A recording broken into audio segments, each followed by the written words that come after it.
اخت جوزي اتصدمت لما دخلت عليا وشافت المنظر ده. اول لما دخلت عليا وشافت كميه البطاطس اللي انا بقطعها دي، بقت تقول لي هو في ايه يا بنتي؟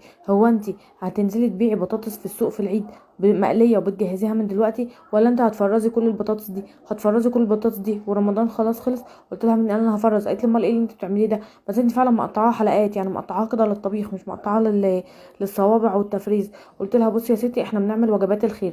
قالت لي يعني ايه هي وجبات الخير بيبقى فيها بطاطس؟ انا بشوف الشنط بيبقى فيها عدس ولوبيا ومكرونه وسكر. قلت لها لا لا، مش شنط، هنعمل وجبات، هنطبخ وجبات وتتوزع على الصايمين اللي بيبقوا في الشارع وقت الفطار وما بيلحقوش يفطروا في بيوتهم وبيفطروا في الشوارع. علشان كده هتعملي انت بقى الوجبه وتطبخيها وتديها له يفطر عليها وتكسبي انت ثواب افطار صايم. قالت لي اه تصدقي فكره حلوه وفكره جميله. قلت لها بصراحه كده انا كان امنيه حياتي ان انا اعمل الشنط واوزعها، بس ما قدرت السنه دي بصراحه، مش هتقضي ان انا اعمل كميه شنط كويسه. وبرده